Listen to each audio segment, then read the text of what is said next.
Hello my dear friends, welcome back to my YouTube channel English Content Hub. If you like my videos, please subscribe my channel, press the bell icon for notification and don't forget to share with your friends.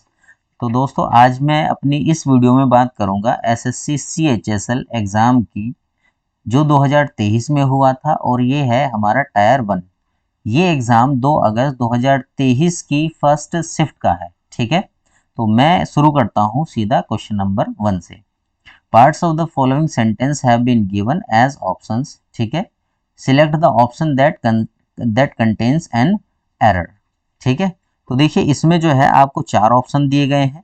इनके 4 options में से जो है एक गलत है, आपको वो पता करना है। ठीक है, अब वो ऑप्शन हमें पता करना है, उससे पहले हम क्या करते हैं, इस क्वेश्चन को पढ़ लेते हैं।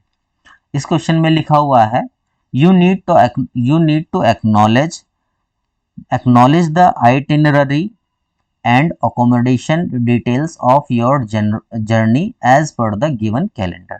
ठीक है, तो देखिए यहाँ पर ये पूरा हमने सेंटेंस पढ़ लिया है। अब हमें क्या करना है, ये 4 ऑप्शन दिए गए हैं, है ना, इनमें से कोई एक ऑप्शन गलत है, वो हमें फाइंड आउट करना है। इस क्वेश्चन की सबसे अच्छी बात क्या है कि इसमें हमें इस सेंटेंस का मीनिंग निकालने की कोई भी ज़रूरत नहीं है।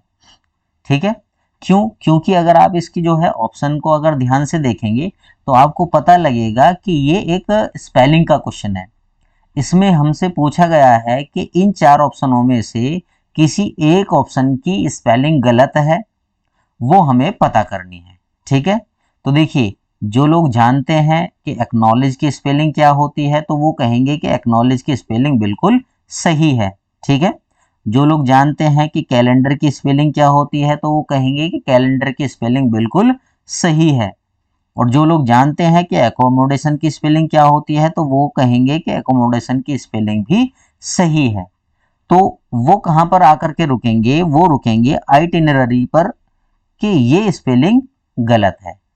ठीक है, इसमें क्या स्पेलिंग में गलत है, तो देखिए इसकी स्पेलिंग जो है वो सही वाली क्या होगी तो आपको पता ही लग जाएगा। जब मैं इसमें यहाँ पर सामने सही स्पेलिंग लिखूंगा तो आपको पता लग जाएगा कि इसमें क्या प्रॉब्लम है। ठीक है, ITINERARY,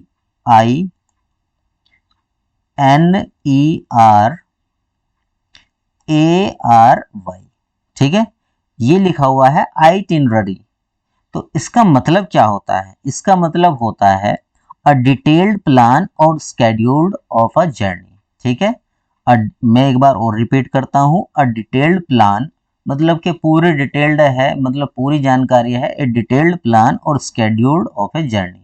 ठीक है, अगर जैसे हमें कहीं घूमने जाना है तो हम सबसे पहले क्या करते हैं, उसका एक प्लान बनाते हैं। ठीक है, डिटेल्ड प्लान से जैसे कि हमें अगर देहरादून से हरिद्वार जाना है तो हम अपना प्लान बनाएंगे कि पहले देहरादून से हरिद्वार जाएंगे, फिर हरिद्वार से ऋषिकेश जाएंगे, ऋषिकेश से फिर आगे जाएंगे।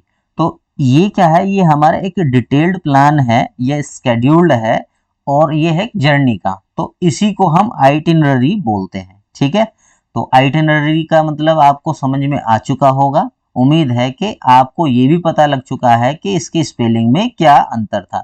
यहाँ पर आप स्पेलिंग देख सकते हैं और इसकी ये जो है रॉन्ग वाली स्पेलिंग है और ये करेक्ट स्पेलिंग है। इसमें आप समझ सकते हैं कि क्या गलती रही है। ठीक है, अब मैं आपको बताना चाहूँगा कि थोड़े से जो ये और भी वर्ड हैं तो इनकी भी मैं मीनिंग आपको बताना चाहूँगा। ये जो हमारा है अकोमोडेशन का मतलब होता है आवास, और ये आवास कैसा है, एक आवास होता है जहाँ पर हम हमारा अपना घर होता है और एक आवास होता है जैसे कि हम कहीं घूमने के लिए गए तो वहाँ पर हम टेम्पररी तौर पर रुके तो उसको हम एकोमोडेशन बोलते हैं। उस जगह को जहाँ पर हम रुकते हैं तो उसको हम क्या बोलते हैं, एकोमोडेशन बोलते हैं। ठीक है, एक्नॉलेज का मतलब होता है प्राप्ति स्वीकार, मतलब स्वीकार करना। और कैलेंडर का तो आप जानते ही होंगे, जो हमारे घर में लगे हुए होते हैं उनको, उसको हम बोलते हैं कैलेंडर। उम्मीद है कि आपको ये क्वेश्चन नंबर 1 बिल्कुल पूरी तरह से समझ में आ चुका होगा। अब हम चलते हैं क्वेश्चन नंबर 2 की तरफ। ठीक है, अब देखते हैं कि क्वेश्चन नंबर 2 में क्या है। देखिए आपको जो है बड़े देखते के साथ ही इसमें समझ में आ चुका होगा कि ये एक क्वेश्चन है, पैराजम्बल्ड क्वेश्चन है। ठीक है, इसको हम PQRS वाला क्वेश्चन भी बोल देते हैं। इसमें हमें क्या करना होता है कि ये हमारे 4 सेंटेंस दिए गए हैं ABCD। ठीक है, इनको हमें एक ऐसे ऑर्डर में लगाना है कि ये एक ऑर्डर सही बने और उसका कोई मीनिंग बन जाए। तो देखिए इसको पढ़ते हैं तो इसमें भी यही लिखा हुआ है, sentence of a paragraph are given below in jumbled order. Jumbled order का मतलब है कि आगे पीछे दिए गए हैं। तो arrange the sentence in the correct order to form a meaningful and coherent paragraph. तो इसमें कहा गया है कि इन सेंटेंसों को आप जो है अरेंज कीजिए, ठीक है ना, अरेंज द सेंटेंस, है ना, इन करेक्ट ऑर्डर। ठीक, इनको एक ऐसे ऑर्डर में लगाना है ताकि एक ये कोई मीनिंग बना दे। ठीक, मुझे लगता है कि आपको ये बात समझ में आ चुकी होगी। तो देखिए हम जो है हम क्या करेंगे, इस क्वेश्चन को ऐसे तो मतलब ऐसे तरीके से सॉल्व करेंगे कि आपको बड़े ही आसानी से ये समझ में आ जाए, समझ में भी आ जाए तो, और इसको आप जो है ज़्यादा टाइम भी ना दे। पेपर में जब ये क्वेश्चन आए तो आपको ज़्यादा टाइम भी ना लगे और आप जो है इसको बड़े ही कम टाइम में इसको करके निकल जाए। जनरली क्या होता है कि PQRS वाले जो क्वेश्चन होते हैं उनमें मतलब लोगों को थोड़ा टाइम लग ही जाता है। ठीक है, वो क्यों लगता है, क्योंकि वो इनके लॉजिक नहीं समझते। ठीक है, लॉजिक नहीं समझते, वो जो है ऐसे ही करना इसको शुरू कर देते हैं।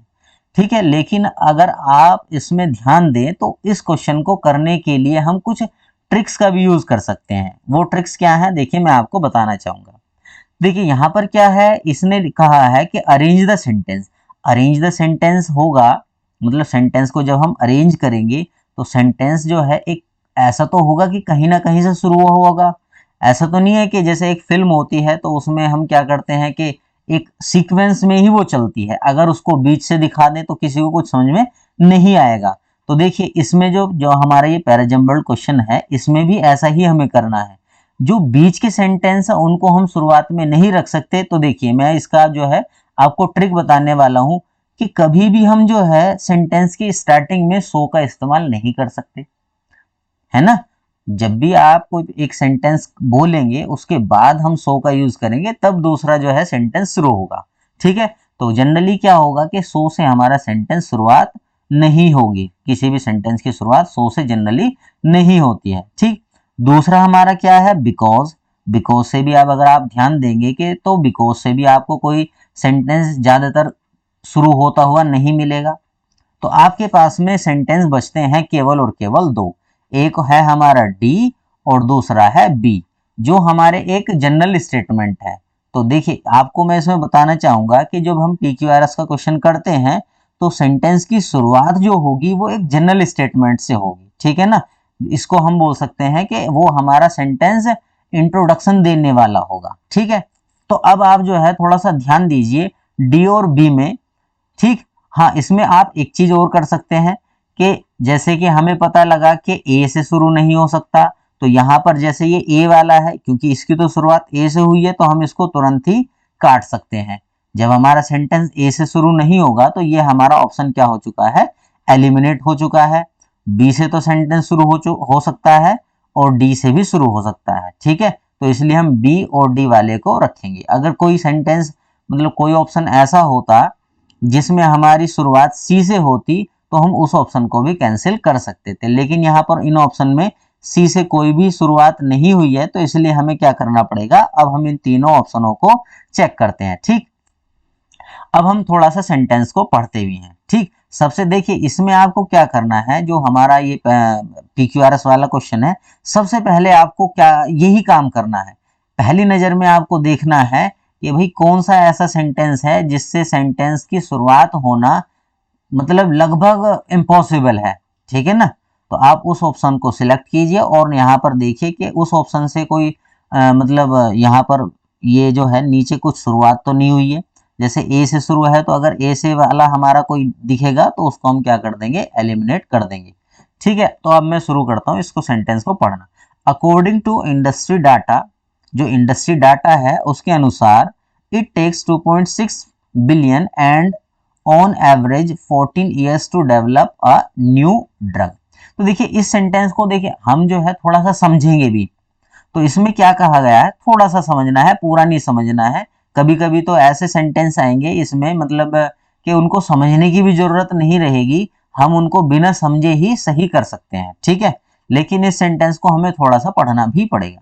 तो इसमें क्या है, इंडस्ट्री डाटा उसके अनुसार 2.6 बिलियन तो खर्चा होता है एवरेज तौर पर, ठीक है, और 14 साल लगते हैं एक नई ड्रग बनने के लिए, मतलब एक नई औषधि बनने के लिए। हाँ, तो देखिए ये हमारा जो है, मुझे क्या लगता है कि ये हमारा एक इंट्रोडक्शन वाला सेंटेंस हो सकता है, ठीक है। यहाँ पर इसमें क्या बताया गया है कि एक दवाई की शुरुआत के बारे में कि वो कैसे बनती है, ठीक। अब दूसरा सेंटेंस मेरा क्या हो सकता है, ठीक, तो दूसरा सेंटेंस मेरा हो सकता है बी वाला। वो कैसे, यहाँ पर देखिए ड्रग के बारे में जो है हमें जानकारी दी है और तुरंत ही उसका जो है वहां पर एक कनेक्शन बन चुका है। वो कैसे, देखिए अब मैं पढ़ता हूं, the failure rate in finding a new drug is as high as 95%। तो देखिए यहाँ पर क्या लिखा हुआ है कि जो फेल होने का जो रेट है ना, एक नई, जब हम नई औषधि की खोज करते हैं तो उसके फेल होने के चांस कितने होते हैं, 95% होते हैं।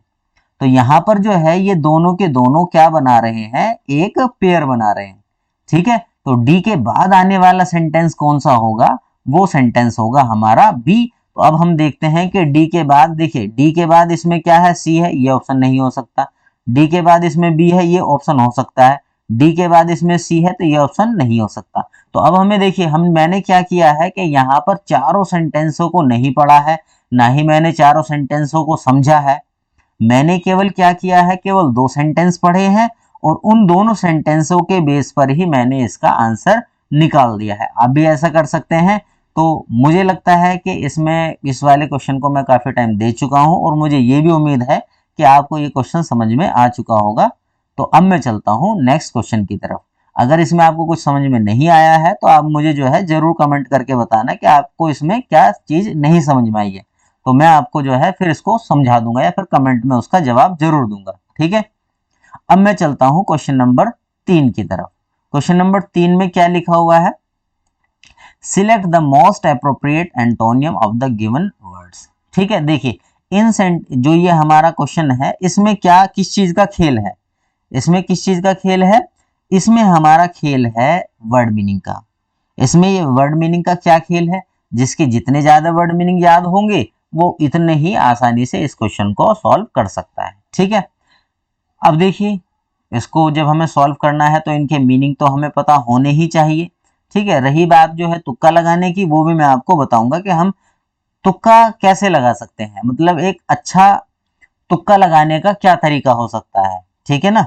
तो अब मैं इसको बताता हूं। मैं यहाँ पर लिखा हुआ है मीगर, ठीक है, यहाँ पर क्या लिखा हुआ है, मीगर, और इसका हमें जो है क्या पता करना है, एंटोनियम। एंटोनियम आप जानते होंगे कि इसका अपोजिट वर्ड क्या होगा, ठीक है। सिनोनियम होता है जो सिमिलर वर्ड हो और एंटोनियम होता है जो अपोजिट वर्ड हो, ठीक है।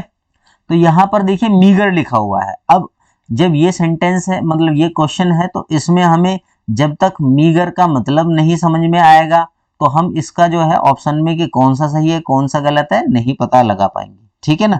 तो कोशिश करना है आपको कि इनको मतलब वर्ड मीनिंग को थोड़ा थोड़ा सा कोशिश करेंगे कि आप याद करें, ठीक है।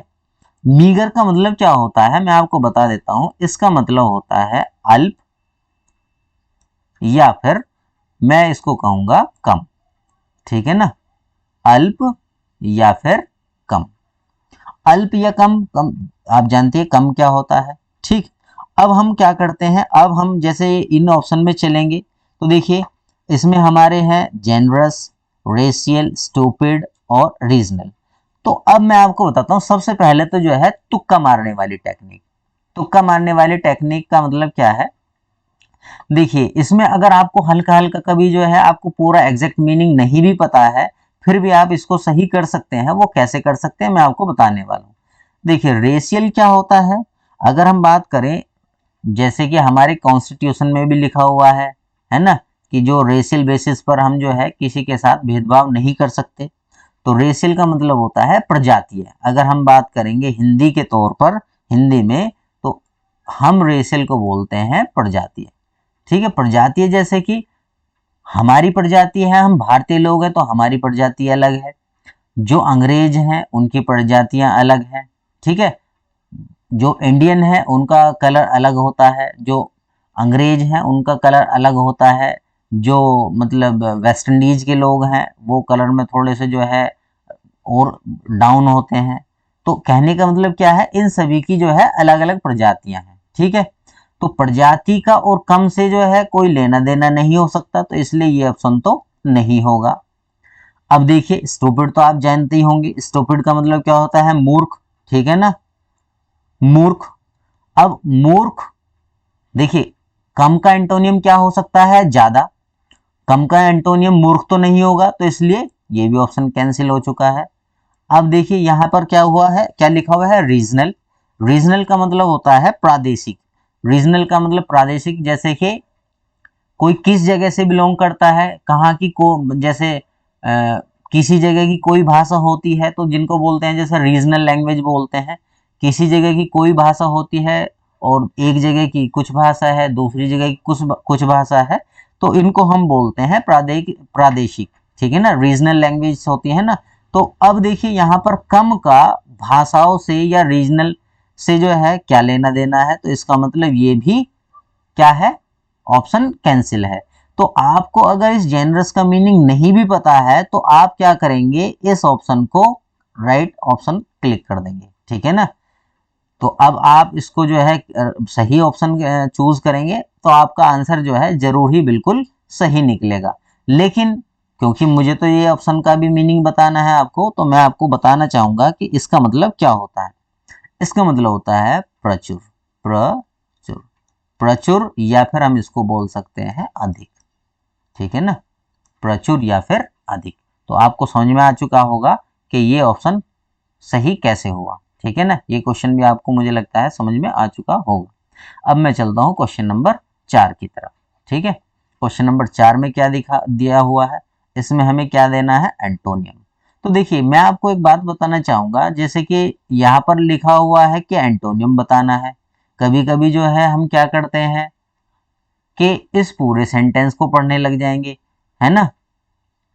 तो कई बार ऐसा होता है कि इन सेंटेंसों को पढ़ने की जरूरत नहीं होती है अगर हमें इसका मीनिंग समझ में आ चुका है तो, ठीक है। क्योंकि आपको क्या करना है, एग्जाम में तो टाइम बचाना ही बचाना है। जब आप एग्जाम में टाइम बचाएंगे तो वो आपका टाइम दूसरे क्वेश्चन में काम आएगा, ठीक है। लेकिन जो एग्जामिनर है वो चाहता है कि आपका थोड़ा सा टाइम वेस्ट हो, तो इसलिए वो क्या कर रहा है कि इसको दूसरे तरीके से क्वेश्चन को दे रहा है, ठीक है ना। जब आप इस क्वेश्चन को पढ़ेंगे तो आपको टाइम वेस्ट करना ही पड़ेगा। लेकिन हम जो है डायरेक्ट कमिटमेंट का, इसने क्या पूछा है, एंटोनियम्स। इसने बताया है कि जो अंडरलाइन वर्ड है उसका आपको एंटोनियम बताना है, और अंडरलाइन वर्ड कौन सा है, कमिटमेंट। तो आपने जो है सलमान खान का डायलॉग जरूर सुना होगा कि अगर मैं एक बार कमिटमेंट कर लूं तो फिर मैं अपने आप की भी नहीं सुनता। तो ये क्या है, ये वही कमिटमेंट है, ठीक है ना। कमिटमेंट ये वही वाला है। तो अब आप इसका जो है अंदाजा लगा सकते हैं कि कमिटमेंट का मतलब क्या होता है। कमिटमेंट का मतलब होता है वादा। अगर वो सलमान खान का डायलॉग यही था कि अगर मैंने अपने आप से अगर कोई एक वादा कर लिया तो फिर जो है मैं उस वादे को तोड़ता नहीं हूं। तो कहने का तरीका उसका दूसरा था, लेकिन उसका कहने का मतलब यही था कि मैं फिर अपने आप की भी नहीं सुनता। तो अब मैं इसकी बात करता हूं। कमिटमेंट का मतलब होता है प्रतिबद्धता या फिर वादा। प्रतिबद्धता का मतलब होता है कि अगर हमने किसी को कुछ बोल दिया तो वो हम करेंगे ही करेंगे, ठीक। तो अब हमें इसका एंटोनियम्स निकालना है, ठीक। देखिए जब यहाँ पर इसका मीनिंग है वादा करना, तो इसका एंटोनियम क्या होगा, इसका एंटोनियम होगा वादा तोड़ना, ठीक है। मैं शुरू करता हूं ऑप्शन नंबर 1 से। तो हेल का मतलब क्या होता है, अगर आपको याद हो या आपने कहीं पढ़ा हो तो हेल का मतलब होता है स्वस्थ, ठीक है ना। अब यहां पर तो बात हुई है वादा करने की। वादा करने का जो है जो अपोजिट वर्ड होगा वो स्वस्थ तो नहीं हो सकता, ठीक है ना। उसका तो मतलब क्या होगा, वादा तोड़ना होगा। वादा करना, वादा करने का एंटोनिम क्या होना चाहिए, वादा तोड़ना। तो स्वस्थ तो नहीं होगा, इसलिए ये ऑप्शन हमारा कैंसिल हो चुका है। अब हम चलते हैं क्वेश्चन नंबर ऑप्शन नंबर 2 की तरफ। यहां पर क्या लिखा हुआ है, फीबल। फीबल का मतलब क्या होता है, आपको अगर नहीं पता है तो मैं आपको बता देता हूं कि फीबल का मतलब होता है कमजोर, जो वीक हो, ठीक है ना। तो वादा करने का अपोजिट तो जो है कमजोर नहीं होगा, तो इसका मतलब ये भी ऑप्शन नहीं है, ठीक। अब क्या है, ये ड्रैप है ना। ड्रैप किसको बोलते हैं? ड्रैप का मतलब होता है टू कवर, है ना, टू कवर। अगर हम किसी चीज को कवर कर देते हैं, जैसे बोलते हैं ना कि इसको ड्रैप कर दो, ड्रैप करने का मतलब होता है लपेटना, और लपेटना, अगर हम किसी चीज को लपेट देंगे तो इसको हमने क्या कर दिया? कवर कर दिया, ठीक है। तो कहने का मतलब ये है कि कवर करना और वादा करना, ये तो दोनों जो है एक दूसरे से कहीं पर भी इनका लेना देना नहीं है, ये एक दूसरे से कहीं पर भी मैच नहीं करते हैं, तो इसीलिए ऑप्शन ये भी नहीं होगा, ठीक है। तो हमारा ऑप्शन क्या होगा? ये वाला, ब्रीच। तो देखिए यहां पर क्या है, आपको अगर आपने 3 ऑप्शन एलिमिनेट कर दिए, ठीक है, तो आपको जो है चौथे ऑप्शन का अगर आपको मीनिंग नहीं भी पता है तो उसको आपको ढूंढने की जरूरत नहीं है। अगर आपके 3 ऑप्शन एलिमिनेट हो चुके हैं, आप जानते हैं कि ये हमारे बिल्कुल सही हैं, तो उनको जो है अब फिर आपको जो है जो फोर्थ ऑप्शन है उसको नहीं कुछ भी करना, उसकी मीनिंग आपको पता हो या ना हो, आप सीधा उसको क्लिक कीजिए और आप आगे बढ़ सकते हैं। लेकिन मैं यहाँ पर जो है आपको इसका मीनिंग मैं बताऊंगा। तो इसका मतलब क्या होता है, देखिए मैंने कमिटमेंट का मतलब बताया था वादा करना, तो ब्रीच का क्या मतलब होना चाहिए? ये उसका वादा करना, और एंटोनियम पूछा है तो इसका मतलब क्या होना चाहिए? वादा तोड़ना ही होना चाहिए। तो इसका मतलब क्या है? सॉरी, वादा तोड़ना, ठीक है ना, वादा तोड़ना। या फिर हम क्या बोल सकते हैं, इसको उल्लंघन भी बोल सकते हैं, कहीं कहीं पर जो है हम इसको उल्लंघन के तौर पर यूज करेंगे। उल्लंघन का मतलब है टू वायोलेट, कोई भी चीज है उसको हमने जो है वायोलेट कर दिया, जैसे कि पाकिस्तान के लोग एलओसी का जो है उल्लंघन करते रहते हैं, है ना, बार बार जो है भारत की सीमा में घुसने की कोशिश करते रहते हैं, तो वो वादा तोड़ते हैं, जबकि उनकी उनके साथ में एक साइन हो चुका है कि आप हमारे इधर नहीं जाएंगे और हम आपके उधर नहीं जाएंगे, लेकिन फिर भी वो तोड़ते हैं अपना वादा। तो उसी तरह से आप इसको याद रखेंगे, कमिटमेंट का मतलब होता है वादा करना और ब्रीच का मतलब क्या होता है? वादा तोड़ना। अब मैं चलता हूँ क्वेश्चन नंबर 5 की तरफ। Select the most appropriate option to suitable substitute the underline segment in the following sentence. ठीक है, इसमें देखिए क्या लिखा हुआ है। With the harsh words of the boss Srijan felt sad सृजन felt sad but his colleagues words created insult to injury। ठीक है, अब आपको जो है इसका मीनिंग थोड़ा सा समझना है। With the harsh words of the boss, है ना, उसके जो ये सृजन है उसके बॉस ने जो है उसको क्या कहा? कुछ कठिन शब्द बोल दिए, है ना, मतलब उसको जो है डांट दिया। तो सृजन फेल्ट सैड, वो जो है वो क्या हो गया? दुखी हो गया, ठीक है। बट हिज कलीग्स वर्ड्स, लेकिन जो उसके सहकर्मी थे उनके शब्दों ने क्या कर दिया? क्रिएटेड इंसल्ट टू इंजरी, मतलब क्या हुआ कि उसके जो कलीग थे उन्होंने भी उसमें जो है कुछ बोल दिया, तो वो क्या हुआ? वो एक तरीके से क्या हुआ, एक तो बॉस ने आपको डांट दिया, आपका पहले से ही मूड खराब हो चुका है।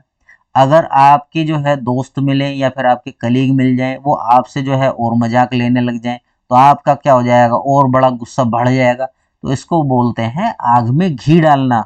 एक तो पहले से ही गुस्सा और ऊपर से जो है और गुस्सा दिलवा दो, तो इसको हम बोलते हैं आग में घी डालना। तो आग में घी डालने का जो है, देखिए यहाँ पर इसमें लिखा हुआ है कि जो अंडरलाइन सेगमेंट है इसको आप जो है बताइए कि इसका अप्रोप्रिएट वर्ड क्या होगा। तो अब हम पढ़ते हैं, ठीक है। अप्रोप्रिएट वर्ड क्या होगा? अटैच्ड इंसल्ट टू इंजरी, ठीक है। ये देखिए आपको क्या करना है कि आपको कुछ ईडियम फ्रेज याद रखने हैं, ठीक। अगर आपने सही से ईडियम फ्रेज याद नहीं किए हैं तो आप इनमें से कोई भी ऑप्शन लगा देंगे, ठीक है, क्योंकि आपको समझ में नहीं आएगा कि कौन सा करेक्ट है। तो अटैच्ड इंसल्ट टू इंजरी ये नहीं होता है, प्रोवोक्ड इंसल्ट टू इंजरी ये भी नहीं होता है, तो इसमें क्या होगा? एडिड इंसल्ट टू इंजरी, ये हमारा सही ऑप्शन होता है। मतलब ये एक हमारा जो फ्रेज है वो है एडिड इंसल्ट टू इंजरी, ठीक है ना। ये है एक तरह से इसका मीनिंग है कि जले पर नमक छिड़कना। एडिड इंजरी, जो इंजरी टू इंसल्ट। देखिए आपको जो है यहाँ पर थोड़ा सा एक चीज ध्यान और देना है, पेपर में थोड़ा सा ध्यान भी देना है देखने का। अगर आप जल्दबाजी में हैं और आपने जो है ये नहीं देखा कि एडिड इंसल्ट टू इंजुरी है और एडिड इंजुरी टू इंसल्ट है, देखिए एडिड दोनों के सामने लिखा हुआ है। कभी कभी क्या होता है, हम जल्दबाजी में इतना मतलब क्वेश्चन को सॉल्व करते हैं कि एडिड इंसल्ट टू इंजुरी के बजाय एडिड इंजुरी टू इंसल्ट लगा देंगे। तो इस चीज का भी आपको ध्यान देना है। एग्जामिनर जो है कई बार हमारा जल्दबाजी का जो है ना, उस चीज का भी फायदा उठाना चाहता है कि उसकी वजह से हमारा गलत हो जाए। एडिड इंसल्ट टू इंजुरी इसका सही आंसर होगा। ठीक है, अब मैं चलता हूं क्वेश्चन नंबर नेक्स्ट 6 की तरफ। इसमें क्या है, क्वेश्चन नंबर 6 में सिलेक्ट द मोस्ट अप्रोप्रिएट सिनोनियम। ठीक है, इसमें देखिए आपसे पहले जो 2 क्वेश्चन आए थे उसमें हमें क्या करना था, एंटोनियम्स फाइंड आउट करना था। लेकिन इसमें क्या पता करना है, हमें सिनोनियम्स पता करना है। ठीक है, सिनोनियम्स किसका पता करना है, जिसको हमने अंडरलाइन यहाँ पर कर रखा है।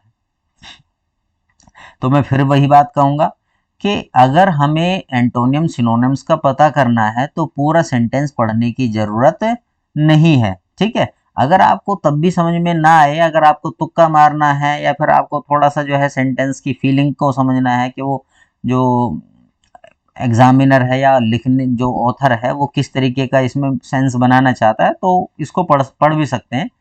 लेकिन अगर बिना पढ़े आंसर मिल जाएगा तो पढ़ने की क्या जरूरत है। तो अब हम इनकी मीनिंग को समझने की कोशिश करते हैं। देखिए जो ये पॉम्पस वर्ड है ये क्या है, इसका मीनिंग क्या है। इसका मीनिंग है गर्वित, है ना। देखिए मैं इसको लिखता हूं, इसका मीनिंग है गर्वित। अब आप अब मैं आपको बताना चाहूंगा कि गर्वित का मतलब क्या होता है। देखिए जब हम बोलते हैं अरे मुझे गर्व है इस बात पर, है ना, गर्व है, तो गर्व जो है थोड़ा सा एक ऐसा शब्द है जिसमें हमारा अपने आप को ज्यादा ऊपर दिखाने वाली फीलिंग होती है। ठीक है ना।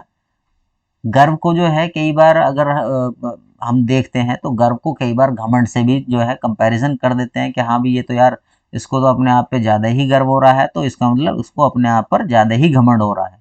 तो गर्व जो है, गर्व को हम घमंड से भी समझ सकते हैं। ठीक, अब देखिए इसका तो मीनिंग आपको समझ में आ चुका है।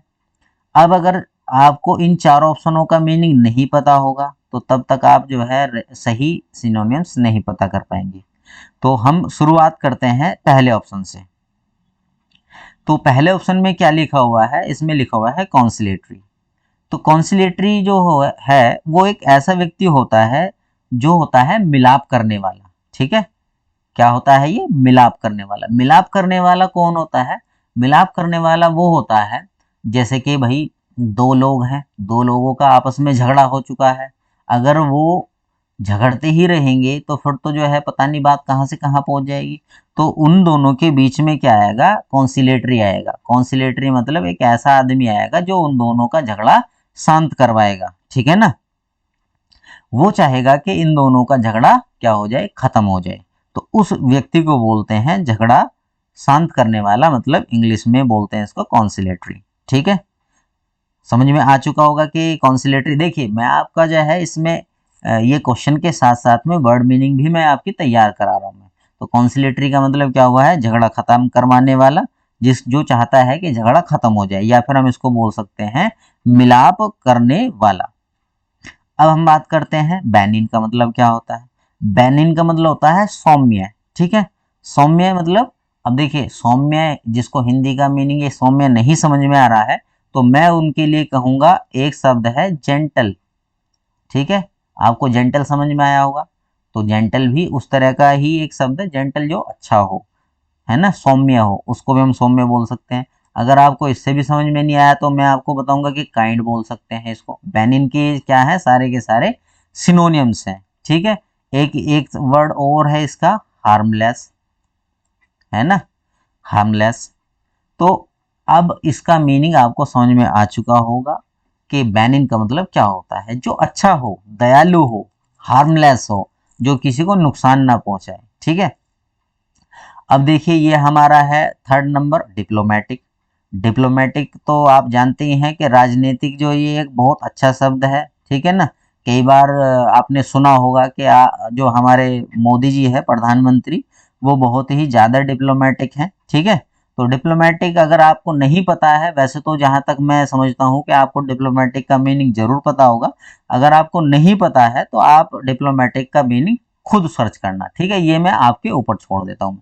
तो देखिए यहाँ पर मैंने क्या कहा था कि एक ऑप्शन, ये हमारा जो अंडरलाइंड वर्ड है ये है पोम्पस। इसका मतलब है गर्वित। गर्वित मतलब जिसको अपने आप पर बड़ा गर्व होता है, जो अपने आप को थोड़ा सा लोगों से ज्यादा ऊपर समझता है। तो इसमें तो ऐसा कोई शब्द आया नहीं है अभी तक, ना एक ऑप्शन में आया, ना दो में आया, ना तीन में आया, ठीक है। कॉन्सिलेटरी का मतलब तो ये तो बेचारा झगड़ा शांत करवाने वाला है। बैनिन का मतलब ये भी अच्छा ही आदमी है, दयालु है ना। डिप्लोमेटिक तो जो है ये मैं इसका हिंदी में एक शब्द बता देता हूँ आपको, ये होता है कूटनीतिक, ठीक है ना, जो कूटनीति के हिसाब से चलते हैं। तो यहाँ पर है सुपरसीलियस, है ना, ये हमारा सही आंसर होगा सुपरसीलियस। सुपरसीलियस का मतलब क्या है, ये है अभिमानपूर्ण, अभिमानपूर्ण, ठीक है, जिसको अपने आप पर अभिमान हो, जो सोचता हो कि अरे दूसरे लोग मेरे सामने क्या है, ये तो मेरे सामने कुछ नहीं है, ये सब कीड़े मकोड़े हैं, मैं इनमें जो है सबसे ऊपर हूँ, ठीक है, जिसको ज़्यादा अपने उस पर पावर पर, पैसे पर जो अभिमान हो, तो उसको जो है हम सुपरसीलियस बोल सकते हैं, ठीक है। मुझे लगता है कि आपको ये क्वेश्चन समझ में आ चुका है। अब मैं चलता हूँ क्वेश्चन नंबर 7 की तरफ। देखिए इसमें क्या है, select the most appropriate idiom for the underlined segment in the following sentence.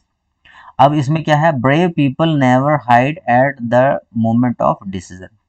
अब हमें क्या है, ये भी एक ईडियम फ्रेज वाला क्वेश्चन है। इसमें क्या कहा गया है कि जो ब्रेव पीपल हैं, जो बहादुर लोग हैं, वो never hide at the moment of decision. जो बहादुर लोग होते हैं ना, तो जब वो डिसीजन लेने का टाइम होता है तो वो छिपते नहीं है, वो डिसीजन लेते हैं, है ना। कोई भी अगर ऐसी समय आ जाए जहां पर मतलब वो समय मुश्किल हो, तो वो भागेंगे नहीं, वो छिपेंगे नहीं, वो क्या करेंगे, वो डिसीजन लेंगे और उसका सामना करेंगे, जो भी सिचुएशन होगी उसका सामना करेंगे। तो इसका जो है, अब देखिए अगर आप जो है इसमें नहीं जानते हैं कि इसका मीनिंग क्या है, तो मैं आपको इनका सभी का मीनिंग बताऊंगा, तब आपको समझ में आ जाएगा कि इसका सही ऑप्शन कौन सा होगा, ठीक है। मैं सबसे पहले मैं आपको बताना चाहूंगा turn back the hands of time, ये इसका मीनिंग क्या है। ये इनकी जो है ना, देखिए आपको सबसे आसान क्या लगेंगी जब याद करते हो आप, तो सबसे आसान लगेंगे आपको ईडियम फ्रेज याद करना, ठीक। देखिए मैं आपको जो है turn back the hands of time, ये क्या है, हाथ का, turn back the hands of time, ये जो है टाइम का हाथ जो है पीछे करना चाहते हैं, है ना। तो इसका मीनिंग देखिए, टर्न बैक, टर्न बैक का मतलब पीछे जाना, और ये क्या है, टाइम, है ना। तो कहीं ना कहीं अगर आप इसको जो है याद करना चाहें या इसमें एक लॉजिक लगाना चाहें, तो आपको पता लगेगा कि टर्न बैक पीछे जाना और टाइम, तो ये है कि जो समय चल रहा है ये उससे पीछे जाने की इसकी इच्छा होती है। टर्न बैक द टाइम और turn back the hands of time, इसका मतलब क्या है कि समय के पिछले बिंदु पर जाने की जो इच्छा होती है वही कहलाता है turn back the hands of time, ठीक है ना। तो ये समझ में आ चुका है आपको। अब हम बात करते हैं ऑप्शन नंबर 2 की, बीट द क्लॉक। इसका मीनिंग क्या है, देखिए turn back the hands of time का मतलब है समय के पिछले बिंदु पर जाने की इच्छा, और ये अधिकांश किस उसमें होता है कि भाई जैसे मान के चलो कि कोई आदमी है, उसने कोई गलती कर दी, और वो जो है एक दिन हुए, 2 दिन हुए, 4 दिन हुए, वो बाद में फिर क्या कर रहा है, वो पछता रहा है कि यार ये तो मुझसे बड़ी गलती हो गई, मुझसे बड़ा पाप हो गया, मुझसे ऐसा नहीं होना चाहिए था। तो वो क्या कोशिश करेगा कि वो, यार मैं अगर काश मैं इसमें जो है मैं वापस जा पाता, तो मैं जो है इस गलती को नहीं करता, या मैं इस गलती को सही कर देता। तो यही वो है ऑफन टू करेक्ट मिस्टेक, जब जो है इच्छा उसकी कैसी हो, अधिकांश ये वहां पर यूज होगा जहां पर उसकी इच्छा हो, जो उसने पास्ट में गलती कर दी उसको सही करने के लिए वो पीछे समय में जाना चाहता है, ठीक है। अब मैं चलता हूं ऑप्शन नंबर 2 की तरफ, बीट द क्लॉक। अब ये जो है बीट द क्लॉक का मतलब है किसी कार्य को समय सीमा से पहले पूरा करना या लक्ष्य प्राप्त करना, ठीक है ना। देखिए आपको क्या किया गया, मान के चलिए आपको बॉस ने कोई काम दिया, ठीक है, और उस काम को समय सीमा से पहले आपको करना है या फिर आपने कर दिया तो उसको हम कहेंगे बीट द क्लॉक। ठीक है ना, कि आपने जो है क्लॉक को भी बीट कर दिया, मतलब घड़ी को भी पीछे छोड़ दिया। घड़ी को भी पीछे छोड़ दिया मतलब कि आपने जो है वो समय से पहले काम कर दिया। ठीक है ना, तो इसका भी मतलब समझ में आ चुका है। अब बात करते हैं हम अ हेल ऑफ टाइम। देखिए हेल का मतलब तो जानते ही हैं आप, हैं? हेल का मतलब क्या होता है? बोलते हैं ना जो गो टू हेल, हेल का मतलब होता है नर्क। अ हेल ऑफ टाइम, टाइम का ये नर्क है। अ हेल ऑफ टाइम, टाइम का नर्क है ये। तो अ हेल ऑफ टाइम, टाइम का नर्क कैसा होगा? देखिए अगर आपको ये हो, आपका कोई ऐसा समय चल रहा है कि चारों तरफ से आपके ऊपर जो है मुसीबतें मुसीबतें आ रही हैं, इधर से एक मुसीबत खत्म नहीं हुई, दूसरी मुसीबत, कभी तुम्हारा झगड़ा हो गया, कभी आपकी नौकरी छूट गई, कभी क्या हुआ कभी क्या हुआ, कभी आप एग्जाम में फेल हो गए, कभी क्या हुआ, कभी लड़ाई झगड़ा, ये तो चारों तरफ से जो है आपको मुसीबतें ही मुसीबतें आ रही हैं आपके पास में, और जो भी कुछ हो रहा है आपके साथ में काम अच्छा नहीं हो रहा है। ठीक है ना, मतलब हम कह सकते हैं कि जो भी आपका टाइम है वो अगर कठिन टाइम चल रहा है ना तो उसको हम कहेंगे अ हेल ऑफ टाइम, है ना। कोई कठिन या फिर जो हमारा अप्रिय अनुभव होता है ना, अप्रिय अनुभव वही है जब हम दुखी होते हैं तो उसको हम क्या कहेंगे? अ हेल ऑफ टाइम। मैं आपको इसको पूरा डिटेल्ड में समझा चुका हूं कि इसका मीनिंग क्या होगा। अब देखिए मैं बता चुका हूं। अब option number 4, when the crunches comes. ठीक है ना, इसका मतलब क्या है? व्हेन द क्रंचेस कम्स, इसका मतलब होता है महत्वपूर्ण क्षण। ठीक है ना, जो महत्वपूर्ण टाइम होता है, महत्वपूर्ण टाइम, या फिर हम इसको क्या कह सकते हैं, जब किसी कठिन निर्णय या स्थिति का सामना करना पड़े तो उस समय को हम बोलते हैं the crunches, when the crunches comes. ठीक, तो देखिए इसको मैं आप जब जो है इस क्वेश्चन के अकॉर्डिंग मैं आपको समझा देता हूँ मैं। Brave people never hide at the moment of decision. जो बहादुर लोग होते हैं वो डिसीजन के समय पर जो है भागते नहीं है, छिपते नहीं है। तो ये हमारा क्या है? When the crunches comes. जब भी जो है आपके सामने मुसीबत आएगी तो क्या करेंगे आप? उसका डटकर सामना करेंगे। महत्वपूर्ण क्षण करें में जो है, महत्वपूर्ण क्षण में जो है जो लाइफ चेंजिंग मोमेंट होता है, अगर आप उसका जो है डट कर सामना करते हैं ना तो उसको हम बोलते हैं व्हेन द क्रंचेस कम्स। तो इसको हम कैसे इस सेंटेंस में कैसे जोड़ सकते हैं? The brave people never hide at the moment of the decision, मतलब जब समय लेने का टाइम होता है, या फिर हम बोल सकते हैं व्हेन द क्रंचेस कम्स, जब जब कैसा समय आता है? महत्वपूर्ण समय आता है। ठीक है ना, तो ये जो बहादुर लोग होते हैं वो नहीं भागते हैं ना ही छिपते हैं। तो इसका करेक्ट आंसर होगा ये ऑप्शन नंबर 4। ठीक है ना, ये इसका करेक्ट आंसर हो जाएगा, व्हेन द क्रंचेस कम्स। अब हम बात करते हैं क्वेश्चन नंबर 8 की। ठीक है, part of a sentence are given below in jumbled order, select the option that arrange. ठीक है, ये देखिए इसमें क्या है, ये ऐसा क्वेश्चन पहले भी आ चुका है एक।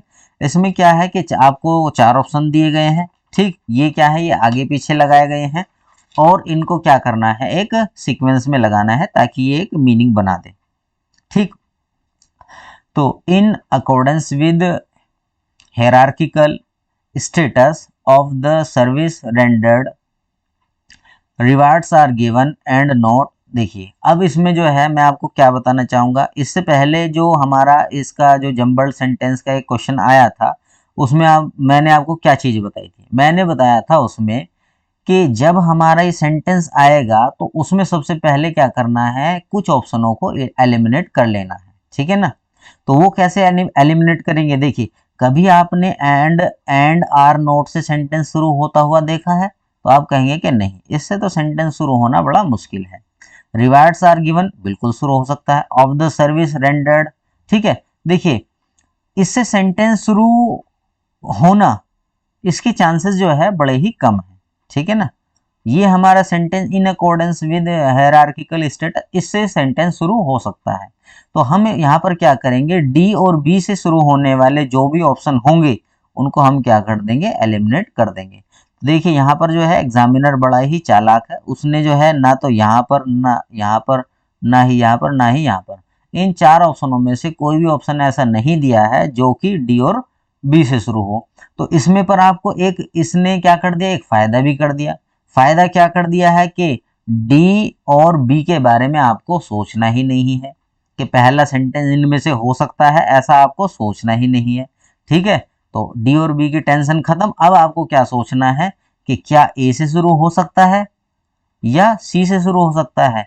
तो आप अगर ध्यान से देखें, रिवार्ड्स आर गिवन, ये है हमारा इंट्रोडक्शन पार्ट कि रिवार्ड्स आर गिवन, जो रिवार्ड्स दिए जाते हैं, तो ये तो हमारा मतलब इंडिपेंडेंट सेंटेंस है, इसका जो है किसी और पर डिपेंड होना नहीं है। ठीक है, तो रिवार्ड्स आर गिवन। अब हम करते हैं सी, और सी के बाद में क्या, यहाँ पर देखिए, जब हमने मान लिया कि सी से सेंटेंस शुरू होगा तो और ए को हमने खत्म कर दिया, तो कहने का मतलब ये ऑप्शन हमारे एलिमिनेट। ठीक है, अब अगर आपने इतना भी काम कर लिया, ये दो ऑप्शन एलिमिनेट कर दिए, उसके बाद आप अगर इन दो ऑप्शनों में से समझ भी नहीं पाए कि कौन सा ऑप्शन सही है कौन सा गलत है, तो कम से कम आपके जो है 50-50% तो चांस बन ही जाएंगे। तो आपके चांसेस मतलब हाई हुए। ठीक, तो लेकिन हम हाई नहीं, जो चांसेस है वो पूरे 100% करेंगे, क्योंकि मैं आपको इसका पूरा करेक्ट सोल्यूशन बताऊंगा। Rewards are given in accordance with hierarchical status. देखिए, अगर आप थोड़ा सा ध्यान देंगे, थोड़ा सा जो है ज़्यादा ध्यान देंगे, इसको सेंटेंस को एक बार बारीकी से जो है देख लेंगे, तो आपको समझ में आएगा कि ये दोनों जो है, ये दोनों के दोनों सी और ए तो जो है क्या बना रहे हैं, ये तो पेयर बना रहे हैं, है ना। देखिए कैसे, rewards are given in accordance with hierarchical status, ये तो इसके बाद बिल्कुल सही बैठ रहा है कि जो रिवार्ड्स दिए जाते हैं वो दिए जाते हैं हायरार्किकल स्टेटस के अनुसार, है ना। ये हायरार्किकल स्टेटस कैसा होता है, जो क्रमानुसार है, सीनियर को पहले दिया जाएगा, फिर उससे जूनियर, फिर उससे जूनियर, ये है मतलब एक तरीके से क्रमबद्ध तरीके से, है ना। हायरार्किकल जो है ना, हायरार्किकल स्टेटस ये है मतलब क्रमबद्ध तरीके से, पहले सीनियर को, फिर उसके बाद जूनियर को, फिर उसके बाद उससे जूनियर को, इस तरह से जो है रिवार्ड्स दिए जाएंगे। तो देखिए यहाँ पर मैं जो है चारों सेंटेंस नहीं पढ़ूंगा, उसमें जब हमें दो सेंटेंस पढ़ने के बाद ऑप्शन करेक्ट मिल चुका है तो हम चारों क्यों पढ़ेंगे। तो सी के बाद हमारा क्या आएगा, ए, और सी के बाद हमारा, सी के बाद ए तो तुरंत यहाँ पर नहीं है, यहाँ पर बी आ चुका है, तो सी के बाद ए किस में है, इस वाले में, तो हमारा करेक्ट आंसर होगा ऑप्शन नंबर 2। ठीक है ना, ये वाला। अब हम चलते हैं क्वेश्चन नंबर नेक्स्ट की तरफ। Select the option that express the given sentence in the positive degree of the comparison. ठीक है, देखिए एग्जाम में कुछ क्वेश्चंस तो ऐसे होंगे कि आपको आप जो है उसमें 2-4 सेकंड में ही उसका आंसर निकाल देंगे। इसने इसमें क्या कहा है, देखिए, select the option that express the given sentence in positive degree of comparison. यहाँ पर एक सेंटेंस दिया गया है, ठीक है, ये कौन सी डिग्री में है, ये है सुपरलेटिव डिग्री में। अब आपको अगर नहीं पता है कि ये सुपरलेटिव डिग्री में कैसे है, तो मैं आपको बताना चाहूंगा, द और उसके साथ में EST, dullest, the dullest, the और उसके बाद में EST की जो है, जो एडजेक्टिव की हमारी EST वाली फॉर्म है, वो हमारी सुपरलेटिव डिग्री को ही बताती है। तो इससे आप पता कर सकते हैं कि ये हमारी एक सुपरलेटिव डिग्री है। ठीक है, समझ में आया। अब इसने क्या कहा है कि इस सुपरलेटिव डिग्री को किस में चेंज कर दो, पॉजिटिव डिग्री में चेंज कर दो। अब मैं आपको जो है पॉजिटिव डिग्री में, आपको यहाँ पर आंसर लिखना नहीं है, आपको तो ऑप्शन जो दिए गए हैं उसमें से एक छांटना है। तो मैं आपको बताना चाहूंगा, देखिए, वेरी डलर, देखिए जब ER वाली फॉर्म आएगी तो उसको हम पॉजिटिव डिग्री नहीं कहेंगे, उसको हम बोलते हैं कंपैरेटिव डिग्री। ठीक है ना, उसको क्या बोलते हैं हम, कंपैरेटिव डिग्री। तो ये हमारा जो है नहीं होगा, कंपैरेटिव डिग्री बोलते हैं। अब no other child in the class is as dull as C. ठीक है, तो देखिए ये हमारा जो है, मैं आपको जो है ज्यादा टाइम नहीं वेस्ट करूंगा, ये हमारा बिल्कुल करेक्ट आंसर है। करेक्ट आंसर है कैसे, तो मैं आपको बताना चाहूंगा, एज और एज का जो पेयर है वो कंपैरेटिव पॉजिटिव डिग्री में ही चलता है। तो ये देखिए मैं आपको बताना चाहूंगा कि एज, फिर बीच में आ जाएगा एडजेक्टिव, और फिर एज आ जाएगा, तो ये हमारा किस में चलता है, पॉजिटिव डिग्री में। या फिर सो एडजेक्टिव आ जाए, है ना, एज आ जाए, तो वो भी हमारा पॉजिटिव डिग्री का ही फॉर्मेट होता है। ठीक है, तो आपको समझ में आ चुका है कि यही हमारा सही आंसर क्यों है, क्योंकि इसमें एज और एज का इस्तेमाल हुआ है, और एज का इस्तेमाल हम पॉजिटिव डिग्री में करते हैं। ठीक है, in the class of all she is dull. ठीक है ना, ये तो जो है हमारा सेंटेंस का फॉर्मेशन ही बड़ा अजीब सा है। ठीक, अब ऑप्शन नंबर 4 पर आएंगे, डलेस्ट, ईएसटी एडजेक्टिव के साथ में ईएसटी जब भी आएगा तो वो हमारी क्या होगी, वो सुपरलेटिव डिग्री होगी। ठीक है, तो सही आंसर होगा इसका ऑप्शन नंबर 2। अब हम चलते हैं आज की वीडियो का लास्ट क्वेश्चन है ये। ठीक, क्वेश्चन नंबर 10 की तरफ। Select the most appropriate homophone to fill in the blank. इसको भरने के लिए जो है यहाँ पर मोस्ट अप्रोप्रिएट कौन सा वर्ड होगा, होमोफोन होगा। तो देखिए इसको पढ़ते हैं हम। Even animals find it difficult to the loss of their loved ones. ठीक है, ये यहाँ पर क्या कहना चाहता है, इवन एनिमल्स, यहाँ तक कि जो जानवर लोग होते हैं, जानवर होते हैं, फाइंड इट डिफिकल्ट, उन्हें भी बड़ा जो है दर्द होता है, टू टू अब देखिए यहाँ पर क्या है, टू बेयर। ठीक है, ये जो बेयर है ये होता है वो वाला जो बेयर फुटेड होता है ना, तो नंगे पैर, तो इसको हम क्या कहेंगे, नंगा। वेयर का मतलब होता है कहाँ। ठीक है, वेयर का मतलब होता है कहाँ, तो ये भी नहीं होगा। बियर, इसका मतलब क्या होता है, सहन करना। क्या होता है इसका मतलब, सहन करना। और इस वियर का मतलब होता है पहनना, जैसे हम कपड़े पहनते हैं। तो देखिए अब इसका जो है हम सही वो पढ़ते हैं कि क्या इनमें से कौन सा ऑप्शन सही होगा। Even animals find it difficult to bear the loss of their loved one. यहाँ तक कि जो एनिमल्स होते हैं वो भी अपने जो है, जो उनके प्यारे होते हैं, प्यारे मतलब बच्चे जैसा होते हैं ना, वो उनको जो है खोना बर्दाश्त नहीं कर सकते, या फिर उनको खोना सहन नहीं कर सकते। तो इसका सही आंसर होगा ऑप्शन नंबर 3। आज के लिए मैं इतना ही रखता हूँ, क्योंकि मुझे लगता है कि ये वीडियो काफ़ी बड़ी हो चुकी है। लेकिन अगर आप ध्यान देंगे तो इसमें आप वीडियो में आप ये चीज़ देखेंगे कि मैंने जो है चीज़ों को काफ़ी एक्सप्लेन किया है ना। मैं इस वीडियो को छोटी बनाने के चक्कर में चीज़ों को ना बताऊं और सीधा ऐसे ही चलता रहूं आगे आगे आगे आगे, तो आपको फिर अच्छा नहीं लगेगा। भले ही आपने 10 क्वेश्चन किए हैं, लेकिन 10 जो क्वेश्चन किए हैं ये आपने ऐसे किए हैं कि इनका आपको कुछ ना कुछ बेनिफिट मिलेगा।